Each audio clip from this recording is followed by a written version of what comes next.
ഇക്കഴിഞ്ഞ ദിവസമാണ് ഈ സെക്രട്ടേറിയറ്റിന് തൊട്ട് മുൻപിലുള്ള ക്യാപിറ്റൽ ബിൽഡിങ്ങിന് ഉള്ളിലുള്ള അനധികൃതമായി പ്രവർത്തിച്ച സ്പായാണ് ഇന്നലെ രാത്രിയോടുകൂടി നഗരസഭാ ഉദ്യോഗസ്ഥർ ഇടപെട്ട് പൂട്ടുന്നത്.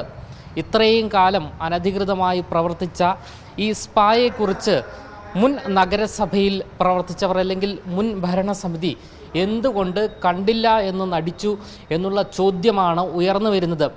സ്പർശൻ സ്പായിൽ ജോലിക്കായി അഭിമുഖത്തിനെത്തിയ യുവതി നേരിട്ടത് അപ്രതീക്ഷിത ദുരനുഭവമായിരുന്നു.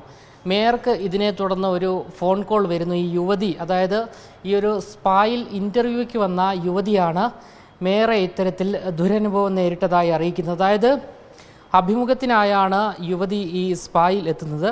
അഭിമുഖത്തിനിടെ സ്പർശൻ സ്പായിലെ ജീവനക്കാരൻ ഉപഭോക്താക്കളെ കാണിക്കാൻ ഫോട്ടോ ചോദിച്ചതോടെയാണ് അഭിമുഖത്തിൻ്റെ രീതി മാറിയത് എന്നാണ് യുവതി വ്യക്തമാക്കുന്നത്. എതിർത്ത് പറഞ്ഞതോടെ കയ്യേറ്റത്തിന് ശ്രമിച്ചു എന്നാണ് മേയർക്ക് ലഭിച്ചിരിക്കുന്ന പരാതി. ഒരു ജോലി തേടിപ്പോയപ്പോൾ ഉണ്ടായ ദുരനുഭവം യുവതി തലസ്ഥാന മേയർ വി രാജേഷിനോട് ഫോണിലൂടെ വിവരിക്കുകയായിരുന്നു.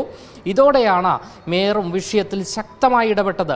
സംഭവത്തെ തുടർന്ന് ആരോഗ്യവകുപ്പ് അധികൃതർ പരിശോധനയ്ക്കെത്തി. സ്പർശൻ വെൽനസ് സ്പാ എന്ന സ്ഥാപനത്തിന് മതിയായ രേഖകളോ ലൈസൻസോ ഇല്ല എന്നും കണ്ടെത്തുകയായിരുന്നു. ഇതോടെ തിരുവനന്തപുരം നഗരത്തിലെ അനധികൃത സ്പാ കേന്ദ്രങ്ങൾ അടച്ചുപൂട്ടാൻ കോർപ്പറേഷൻ ഇന്നു മുതൽ നടപടി ആരംഭിച്ചിരിക്കുകയാണ്. എന്തായാലും ഇന്നു മുതൽ കോർപ്പറേഷൻ ആരോഗ്യ വിഭാഗം വ്യാപക പരിശോധന തലസ്ഥാനത്ത് നടത്തുമെന്നാണ് വ്യക്തമാക്കിയിരിക്കുന്നത്.